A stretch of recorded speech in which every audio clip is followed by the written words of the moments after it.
Mom Entrepreneurs. It's Angela Madaha here, and I'm here to talk to you today about how to work less and make more. That's right, it is possible. The problem is we think that the only way to make more money is just work more hours. Just keep adding and adding and adding, and that's how we'll make more revenue. The problem is if we work more, we're crowding something else out. If everything is about my hourly rate, and I just keep multiplying that and adding more and more hours to my day, we're not really thinking strategically. We're thinking more about the hour of our business work and not about how much is my business making this month and how much is this new client I'm bringing on board or project, is it going to make an impact for my business? The problem is we have to stop thinking small. We have to think about more ways that we can make money without working more hours. So here's a couple solutions. The first one is, and I don't want to scare you, but stop doing billable hours. That's right. I said it.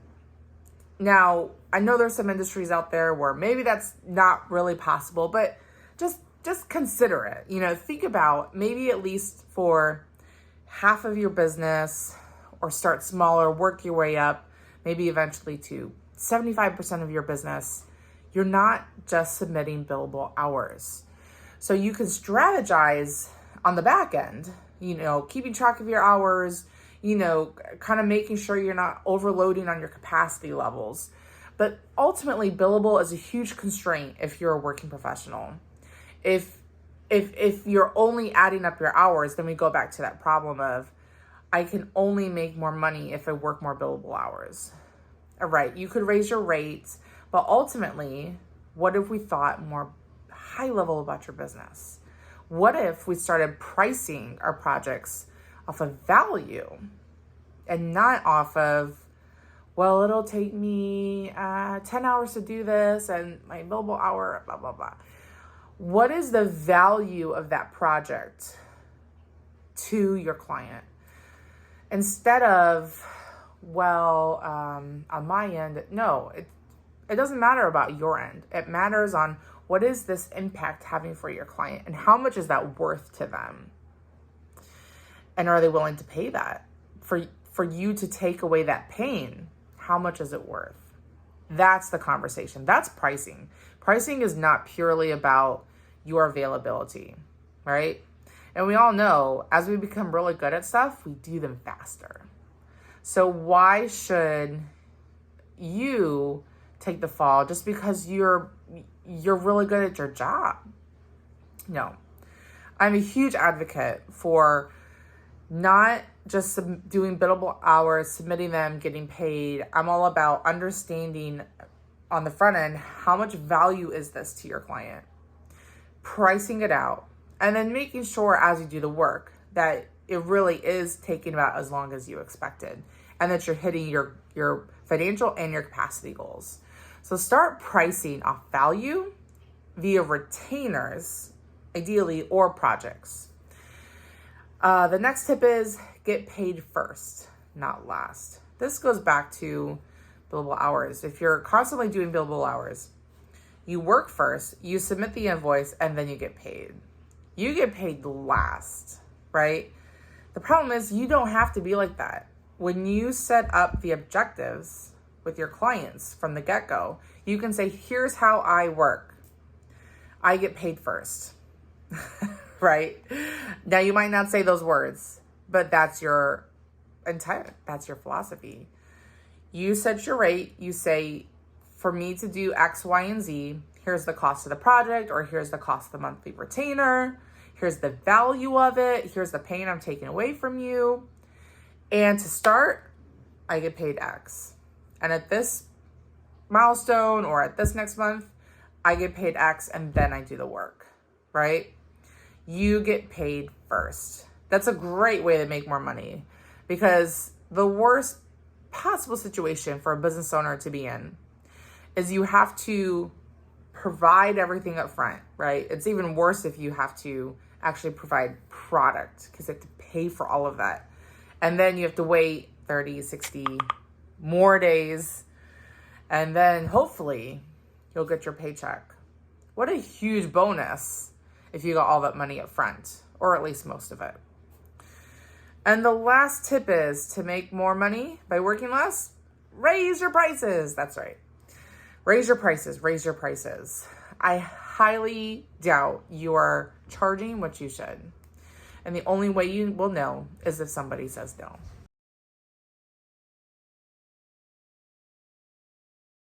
So we have a problem, and that is we typically have become firefighters in our entrepreneurial journeys. That's right. We are emergency responders to everything that needs to happen with our staff, with our clients, with anything in our life. And the problem is that's really inefficient. If all we're doing is taking a fire extinguisher and just to everything, we're not really being efficient. We're not really becoming experts with how our time is managed. And you know this is true, but the loudest voice gets the biggest response. That's right. And so we're not really putting the priorities out there. We're letting them come to us. And you've probably learned that if you haven't set your boundaries, then I bet you somebody else has. So to be efficient, you have to have a more calm work life, at least part of it. Let's try to make small strides. And when you have a more calm work life, then you make more money generally because, you're working less inefficiently and you're working less because you have more controls. But then also your personal life tends to get in its proper place and where it deserves to be. So a couple tips, 5 really great tips for being efficient. And the first one is block your calendar. That's right. I want you to look at your calendar at least at the beginning of the week. Do this maybe even the month or at least a week in advance. And if that's not possible, every day, but block it so that this time during this week, I'm working on this project and I'm not going to do anything else during that 2, 3, 4 hour block. That's when I'm doing that work. You can block your calendar and say, only these times I'm having meetings, whether this time's only for internal or this time is only for external client-based meetings. This helps you really just get your head down and get work done and know I have a separate time on my calendar for fires I have to deal with, right? This becomes a great way to add some level of control. I like to do this even for personal parts of my life. I block my calendar to make sure I have workout sessions. Here's blocks in my calendar when I'm going to do something fun with my kids. Here's other parts just in my personal life. I'm making sure that they're blocked because that gives that priority. It just really helps you not feel disjointed, right? As things come up, because you already kind of know, all right, I've set aside this time to do with this, or maybe you have a time set every week for dealing with fires, and that's okay, but at least you'll be more efficient. You can work on them all at one time.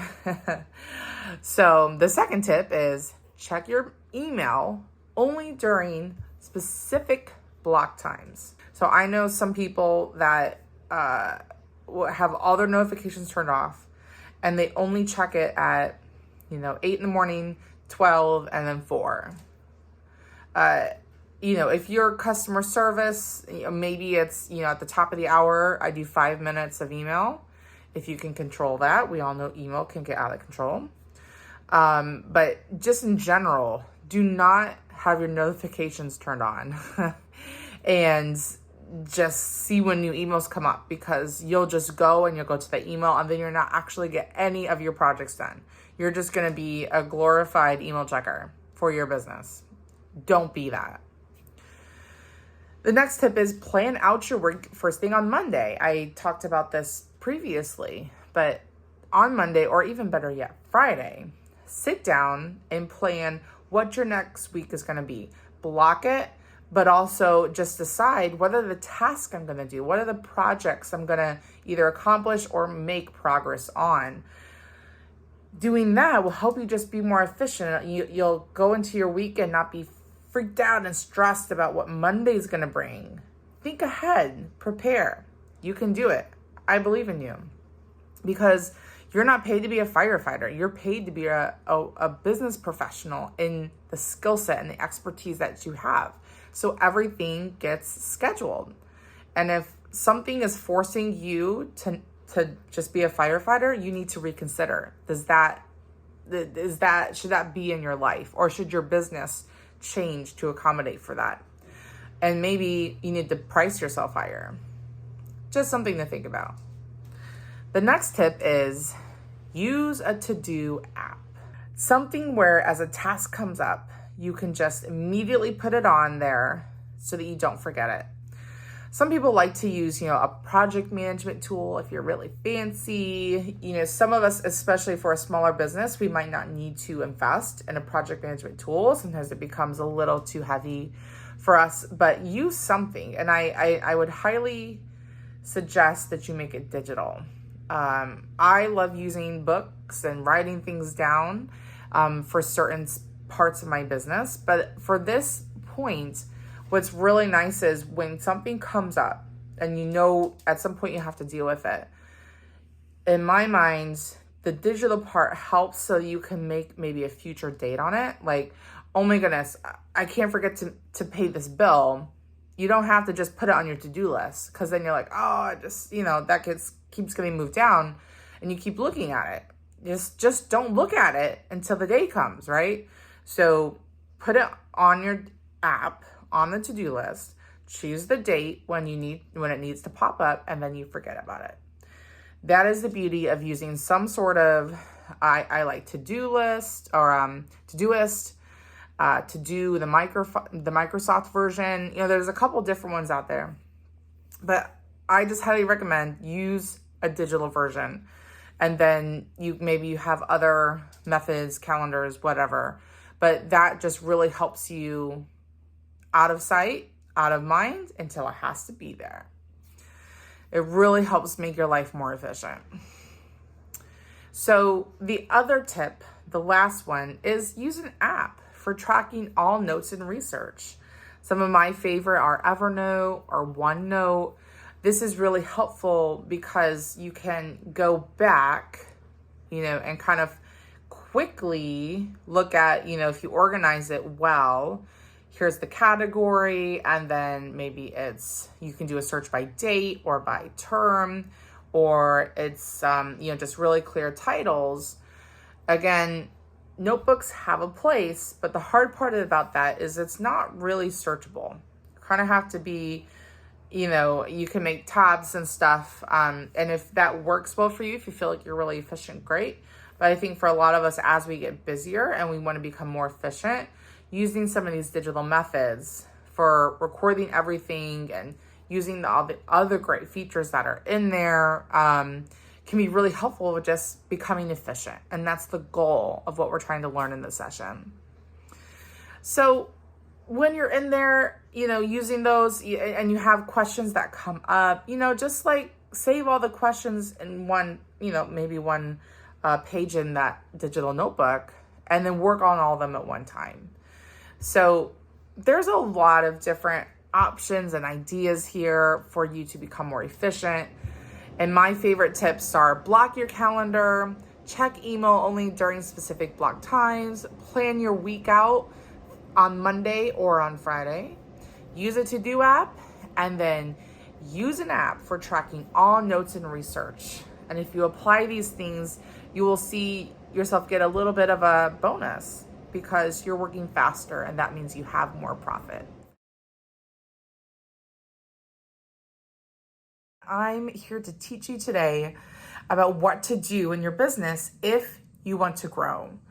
And when I say grow, I mean expand beyond just you. So that would include probably adding staff or contractors as you grow. You don't have to grow. I am not saying that there's not an option for you to just be a solopreneur. If that meets your business goals, your personal, professional goals, that's totally fine. No judgment. That is totally permissible. But if you do want to grow, if that is part of your business goals, then there are 5 things that you must do. First, you have to write things down. This is otherwise called systems. So let's just say perhaps tomorrow you were kidnapped by aliens, what would happen to your business? Would somebody be able to walk in the next day and say, well, if Sally doesn't come back today from the alien abduction, I could figure out what to do in this business. I could, open up some files, look at some documents. I could see kind of like the process and steps to just keep the business running. Is that possible? If it's not, you really need to make this a huge priority. If you don't have things written down, then there's no way for that to be repeated by somebody else unless you were there verbally telling them, hey, here's what you should do. And even if that is your process, you just keep verbally telling everyone, here's what you need to do in the business. They're always going to rely on you. And if you were kidnapped by aliens, there would be no more you to verbally say it. So write down some systems. Something else you could do is also a time study. If you're really not sure what systems you need to put down on paper, because it's really hard to just jump in and do every single process that you can Google about what a business needs, do a time study. Sit down through an entire week. There's free apps out there, and just track all the time that you do, put it into categories as much as you can, and then figure out, okay, here are the main things in my business that I need to write down. These are the things I do all the time and nobody knows how to do them. A couple ways you can do that is, taking screenshots, throwing them in a Word doc, just typing a couple sentences. It's not rocket science. It really is not something that might even take you tons and tons of time. And maybe your goal is to do 1 or 2 every month. But just take your time and just and capture all your processes that you do. Another favorite app that I like to use is Loom. Loom is fantastic because you can actually record your movements on the screen. Since most of us run our businesses pretty much virtually, using Loom is great because you can just show how you do something on an app, whatever, train your methods. If a lot of your business requires doing things that are not on the computer, you absolutely need to somehow record it using photos or some really clear set of processes. Another one of my favorite recommendations is the website Trainual. So it's kind of like manual, but training, and it's super, super awesome. You actually can just import and write and directly integrate tons of whether current documents or write them directly there or using Loom videos. It's all super integrated, really easy, and helps you just put your business on paper. Software, actually. But it's there. And so if you ever bring somebody on, you can be like, hey, you're going to use Trainual or something similar and be trained because I could be kidnapped by aliens tomorrow. You never know. So those are the things that you need to consider on your first step, which is write things down. Use systems. Second, you need a budget. Yes, repeat with me. I need a budget. If you don't have a budget, you are kind of actually playing the lottery. And I know maybe you like to play the lottery, buy a ticket here and there. But do you really want to play the lottery with your business, with your income, with the thing that you're trying to plan for your future and maybe retirement? Probably not.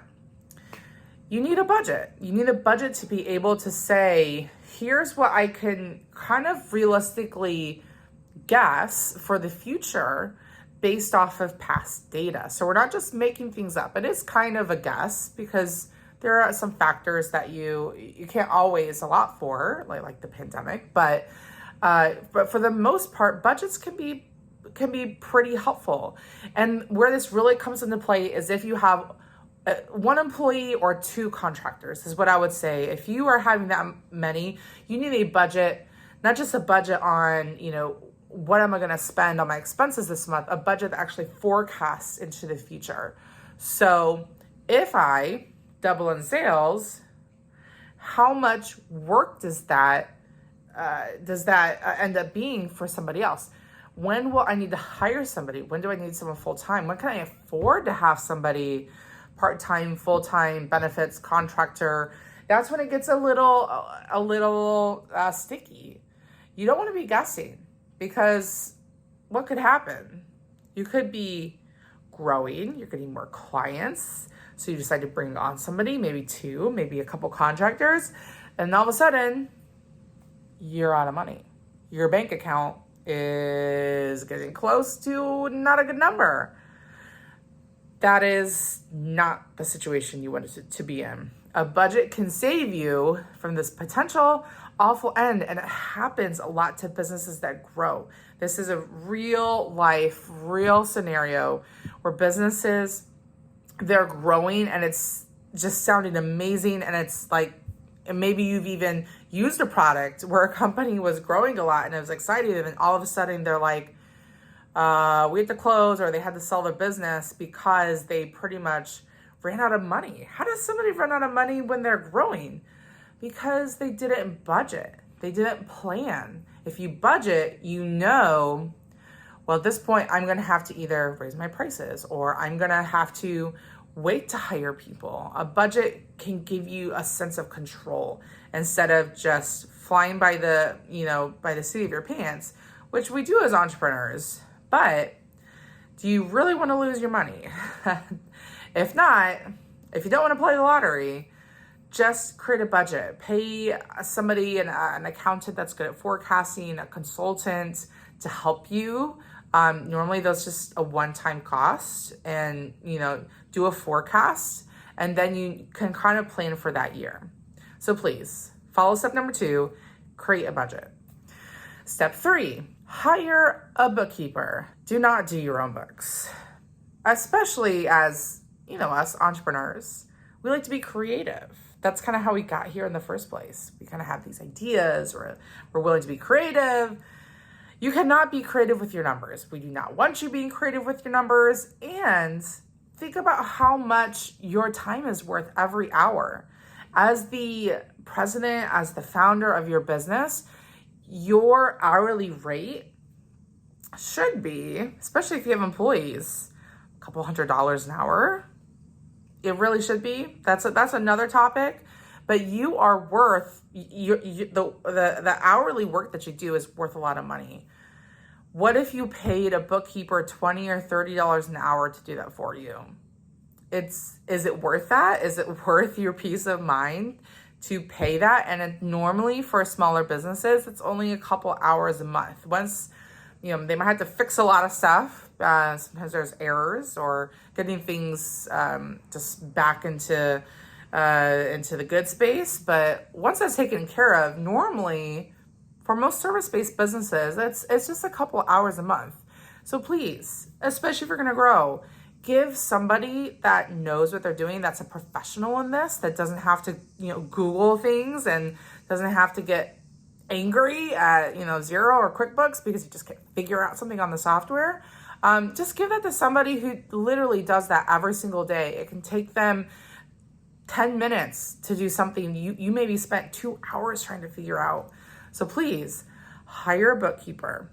If you're going to grow, please outsource that.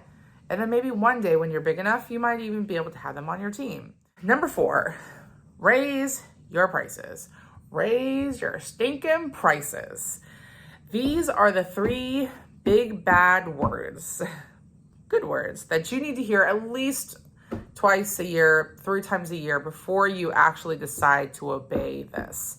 So maybe plan on repeating the session, or just write it down on a task, and 6 months from now, raise your prices. If you haven't raised your prices in the last year, especially the last 2 or 3 years, this is what I normally see with entrepreneurs, then you are way undervaluing yourself.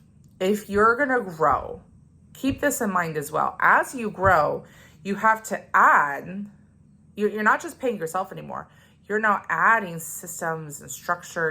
You have to pay for more professional services. You have a lawyer look at these agreements you put together. You have to have a consultant come in and do your budget. You have to, buy more office equipment, even if it's just at home, just so that you can be able to have everything in place so you can grow.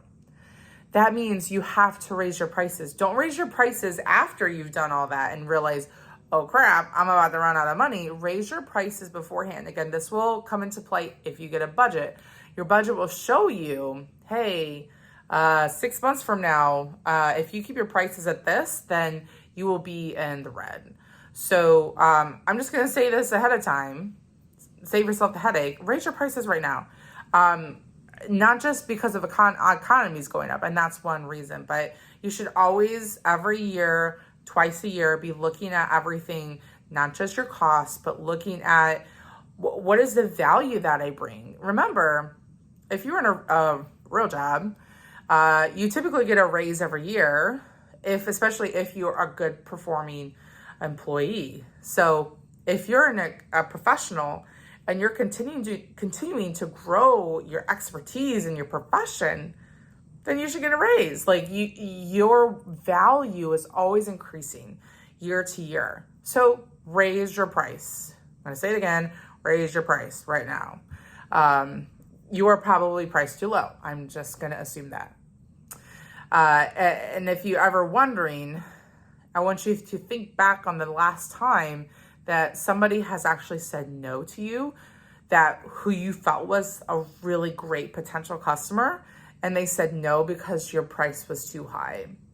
If that has never happened, then your price is absolutely way too low.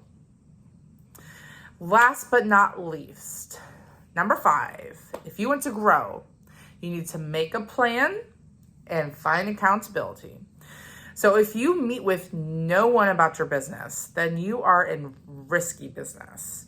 This could be a coach, a mastermind group, a consultant, a meetup, something. You need to have some sort of community, some people around you that are either just checking up with you or are actually keeping you accountable in your goals month to month. Honestly, you can't do it on your own. And we've all been there where we tried to do it on our own. And maybe we can get so far on our own, but to go far, you actually need to do it together. That's why organizations like Founding Moms is so great, because it brings people together to move forward to a common goal.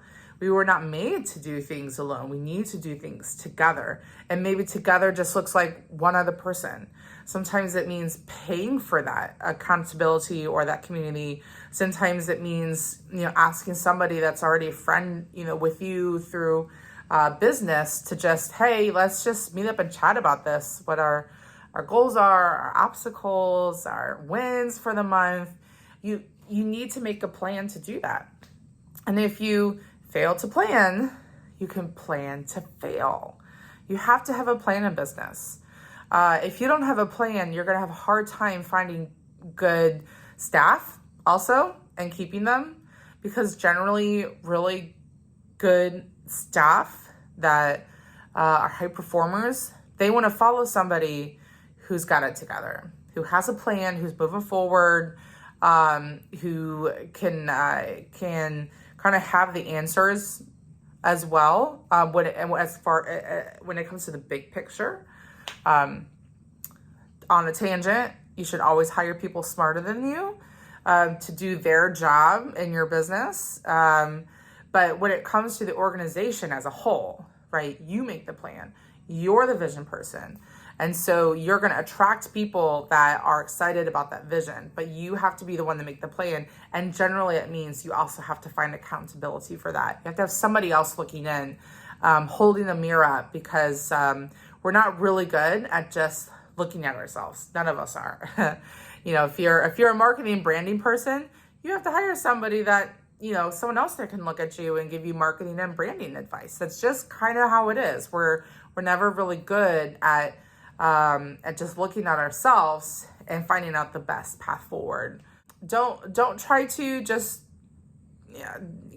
drive and hustle and work and never try to surround yourself with support, because it could drive you into a deep dark hole, and I don't want you to be in a deep dark hole. So those are the 5 steps. As a reminder, write things down, make systems, create a budget, hire a bookkeeper, raise your prices, and make a plan and find accountability. And I assure you, you will be far steps above others who are trying to grow your business, and you will see success in growing your business to those next levels of excitement and success and where you want to go in your professional path.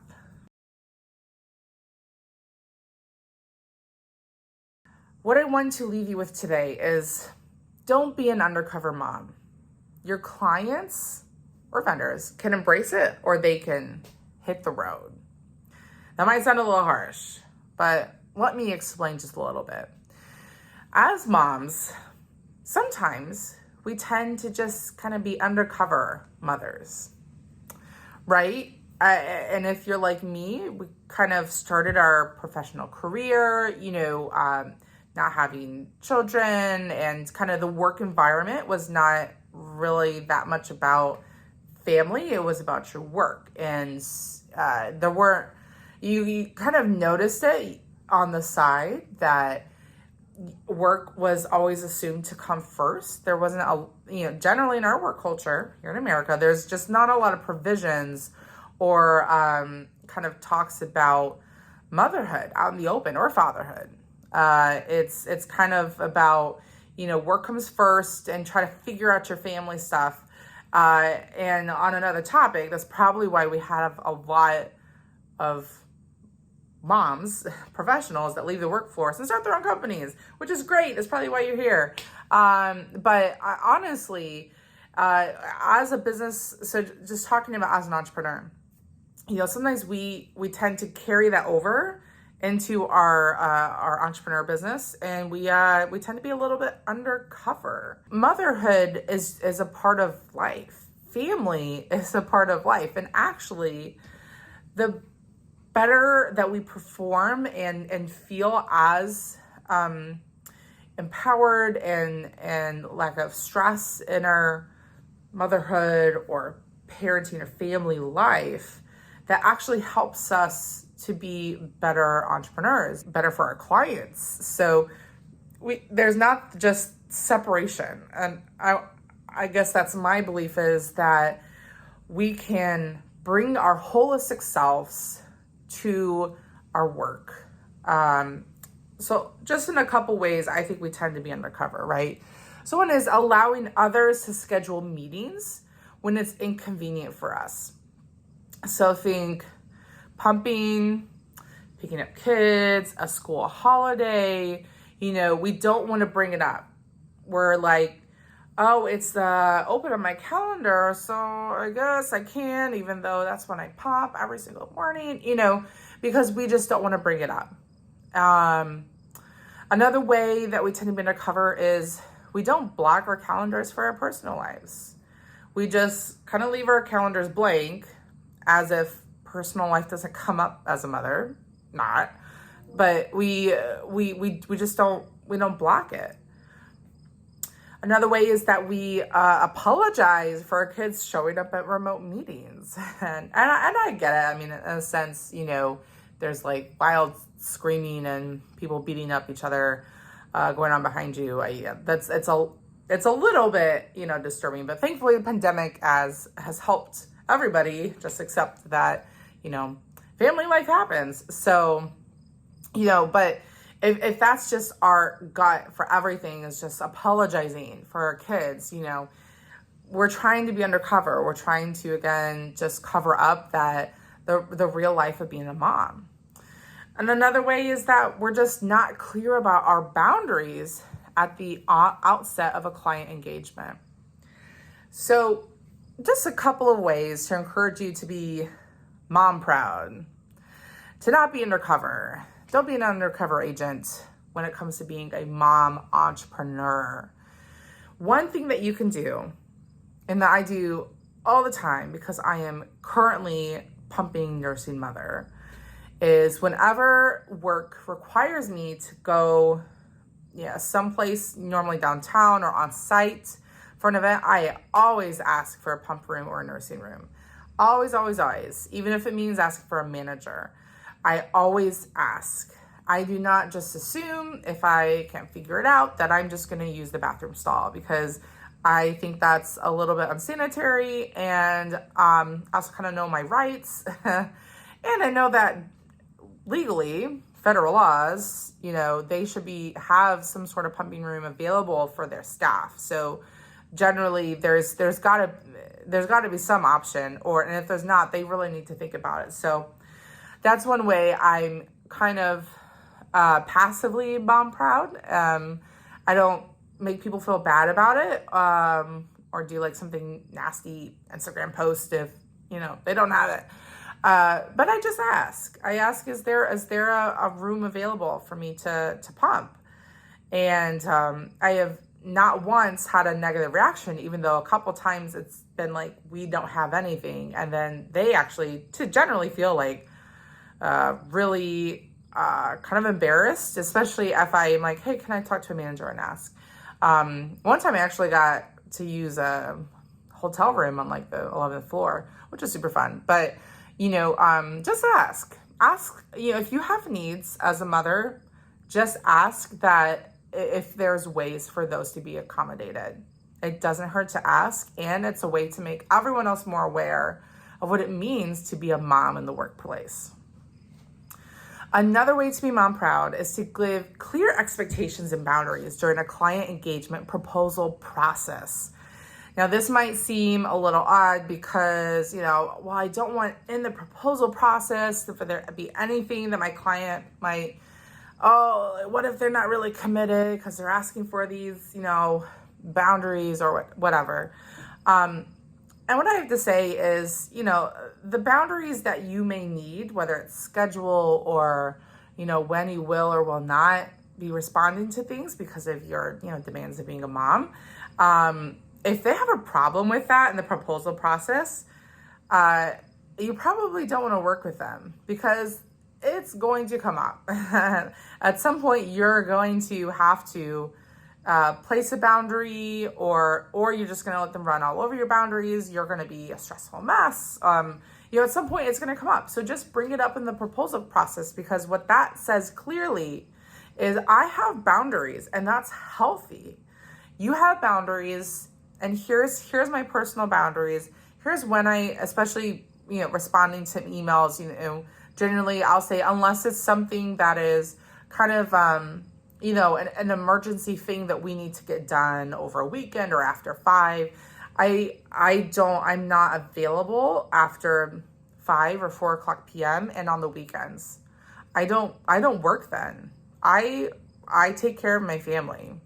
So I'm pretty clear about that when I'm setting expectations with clients, and also that, hey, these are the 2 days every week that I'm available. The full days with work. The other days are kind of not as available because I have a baby, and so she's home with me those full days, and so I might be available, but if you have to call me, there might be someone in the background, right? So I just share that up front, and so that there's no surprises for them, and they don't feel like I, bait and switch them that, I was going to be the same amount of availability every single day. So just think about that. You need to think about your calendar and just give those expectations to clients and tell them why. You don't have to give all the hairy details, but just, again, ways to not be an undercover mom. And another way is to, think about your family first when creating your calendar. So I go through my calendar, work and personal calendars, and I block things. I block for not just personal time, like working out, but I block for things especially that relate to childcare or pickup or whatever. I make sure that I put my personal stuff in my calendar. I think about my family first in that way.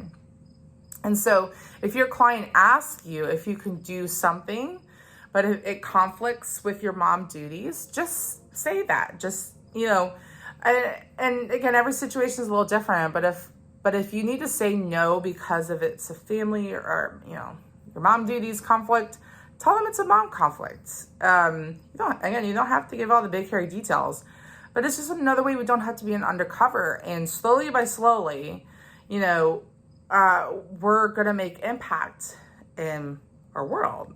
If we can make these, just awareness to people in the workplace and our clients that we have about motherhood, family, boundaries, things that really culturally have not been under consideration, we are making an impact. This isn't simply about taking care of yourself, and it is taking care of yourself and your family, but it's also kind of bigger picture. How can I have a positive impact on, the work culture at large to be more mom friendly, to be more cognizant of parenthood and the needs that are there. And at the end of the day, you want to surround yourself with both clients and vendors and community that support that. So don't be an undercover mom. As much as you can, make small strides every day to be mom proud, to be thinking about and asking about ways that you can be accommodated without shame or, feeling judged. Even if somebody does judge you, it's one way that we can take strides in, impacting our work culture, but also in just making our lives more fulfilling, satisfied, and less stressful. So don't be an undercover mom, and I hope to hear stories about how you were able to be mom proud.